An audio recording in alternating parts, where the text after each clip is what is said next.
Hello everyone, कैसे हैं आप सब। मैं डॉक्टर प्रांजलि आपका बहुत बहुत स्वागत करती हूँ। दोस्तों, आजकल जो मौसम बदल रहा है और स्पेशली दिल्ली और आसपास के एरियाज़ में जो पोल्यूशन लेवल हाई होने के बाद से बहुत सारे लोगों में सांस लेना, दम फूलना, छींक आना, लंबे समय तक खांसी बना रहना, इस सारी चीज़ों की बहुत ज़्यादा परेशानी देखने को मिलने लगी है। और स्पेशली ये जो टाइम होता है, इस टाइम पे मौसम बदल रहा होता है। दिन के समय आपको गर्मी सी लगेगी, रात में और सुबह के वक्त आपका मौसम आपके एरिया में काफ़ी ज़्यादा ठंडा होने लगता है। तो इस सीज़न चेंज की वजह से भी बहुत ज़्यादा लोग बीमार पड़ते हैं।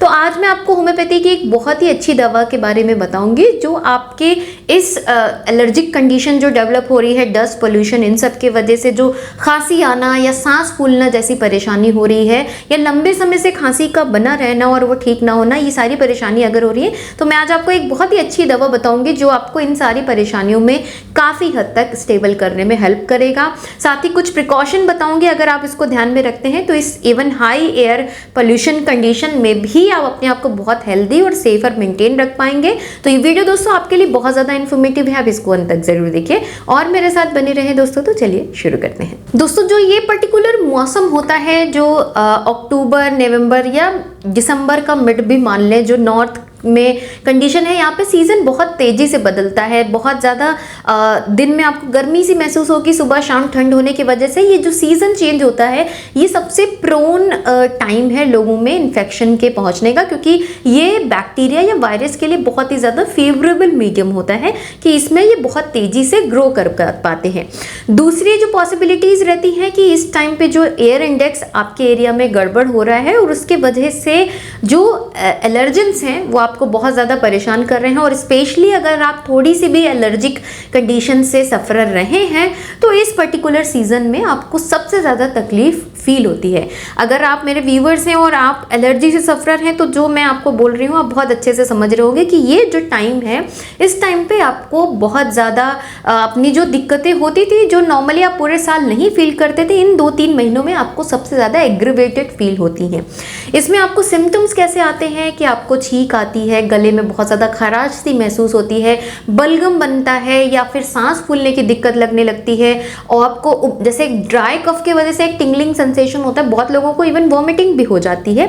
और यही सारी चीज़ें इवन बच्चों में भी देखने को मिलती है। एक बार अगर खांसी शुरू हुई तो लंबी चल रही है, 1-1 महीना बीत जा रहा है, बच्चों की खांसी नहीं ठीक हो रही है, बहुत ज़्यादा डिस्कम्फर्ट हो रहा है, बच्चे सो नहीं पा रहे हैं, रात में सोने के समय उनको लगातार बलगम बन रहा है, खांसी हो रही है, और ये चीज़ें इनको इस पर्टिकुलर सीज़न में और भी ज़्यादा एग्रीवेटेड रहती है।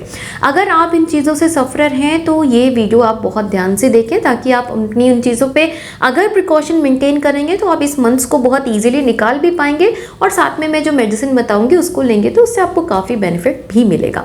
सबसे पहले हम बात करते हैं प्रिकॉशन वाले पॉइंट्स पे। एलर्जी की कंडीशन में अगर आप स्पेशली डस्ट, फ्यूम या पोल्यूशन, इन सबसे अगर आप बहुत ज़्यादा एलर्जिक हैं तो सबसे पहले एक काम आपको ज़रूर करना है, वो है कि जब भी आप बाहर निकल रहे हैं तो मास्क ज़रूर पहन के निकलिए। दूसरा, आपको इस चीज़ का ख्याल रखना है कि आप जिस रूम में सोते हैं, स्पेशली अगर आपके रूम की विंडो या बैल्कनी का जो डोर है अगर वो बाहर की तरफ खुलता है जिधर डस्ट पोल्यूशन की कंडीशन ज़्यादा है, या आपका एरिया इवन ज़्यादा ओवर ग्रीन भी है, क्योंकि ओवर ग्रीन कंडीशन में भी ऐसा होता है कि आपको बहुत ज़्यादा जो पॉलेंस हैं, आपको नहीं पता कि आपको किस चीज़ से एलर्जी हो सकता है। जो आपके आसपास के पेड़ हैं उन पे जो पॉलेंस आते हैं, जो वो हवा के साथ आपके पास आते हैं, आपको उससे एलर्जी हो, आपको इस चीज़ से नहीं पता। तो आपको सेफरली क्या करना है कि रात में सोने के समय आप विंडो और जो बैल्कनी डोर है उसको प्रॉपरली क्लोज करके सोएं, ताकि बाहर का भी कोई भी डस्ट एक्सपोजर आपको नहीं आने पाए। दूसरा, आप एकदम डायरेक्ट अंडर फैन या एसी के बिल्कुल नहीं सोएं, उससे आपको जो कफ बनने की प्रवृत्ति है बढ़ेगी, कंजेशन बढ़ेगा, नाक सबसे ज़्यादा बंद होनी शुरू होती है। आप थोड़ा सा साइड सोएं, स्पेशली अगर आपको लंबे समय से खांसी, कंजेशन या सांस फूलने की परेशानी है तो। तीसरी चीज़ है, आप प्रतिदिन 10 मिनट के लिए सादे पानी से भाप ज़रूर लें और ये अगले 1-1.5 महीने तक आप रोज़ लें। आपकी जो सांस फूलने वाली प्रवृत्ति है या जो गले में कंजेशन फील हो रहा है, फ्रॉम द फर्स्ट डे आपको काफ़ी ज़्यादा आराम देगी। आपके गला, जो आपका गला है पहले से रिलेटिवली आपको खुला महसूस होगा। जो सांस लेने में आपको तकलीफ हो रही थी वो भी काफ़ी बेहतर होगी। ये चीज़ आप बच्चों को भी कराएं, अगर आपके घर के बच्चों को अगर इस तरह की परेशानी है तो। इनफैक्ट आप हेल्दी भी हैं तो आपको कोई दिक्कत नहीं है तो हफ्ते में कम से कम 1-2 बार आप सादे पानी से स्टीम ले लें। कम से कम जो ये एलर्जिक कंडीशंस डेवलप हो रही हैं, जो हाई पोल्यूशन है, उससे आपके शरीर को नुकसान ना पहुंचने पाए, इसके लिए आप सेफरली हफ्ते में 2 बार आप सादे पानी से भाप बिल्कुल ले सकते हैं। फोर्थ पॉइंट का आपको क्या ध्यान रखना है कि आप नियमित रूप से अनुलोम विलोम डीप ब्रीदिंग एक्सरसाइज करें। ये काफ़ी ज़्यादा हेल्पफुल रहेगा आपके लंग्स को स्ट्रेंथन करने में, क्योंकि आपका लंग्स अंदर से अब कमज़ोर हो रहा है because of the situation, because of prolong illness. आपको अपने लंग्स को स्ट्रेंथन करना है। जब आपका लंग्स स्ट्रेंथन रहेगा तो अगर आप उस सिचुएशन में जा भी रहे हैं तो आपकी बॉडी उससे फाइट कर पाएगी, तो आपको बहुत ज़्यादा डोमिनेंट सिम्टम्स नहीं आने पाएंगे। ये चीज़ें अगर आप ध्यान रख रहे हैं तो आपका जो ये 2-3 महीना है जो बहुत ज़्यादा डिस्टर्ब रहता है because of the season, because of the allergens, because of the pollution, बहुत ईजिली निकलेगा। अब बात करती हूँ मैं होम्योपैथी की एक बहुत ही अच्छी मेडिसिन, और मेरी ये बहुत फ्रीक्वेंट यूज़ की जाने वाली मेडिसिन है। मेरे जितने भी एलर्जी के पेशेंट्स हैं उनमें मैं ये ज़रूर चलाती हूँ और उनमें बहुत अच्छे रिजल्ट देखने को मिलते हैं। ये शॉबे ब्रांड की ग्रैंडेलिया पेंटारगन, आप ये देखिए, ये शॉबे ब्रांड है। किसी भी होम्योपैथिक शॉप पे आपको बहुत इजीली ये मिल जाएगी।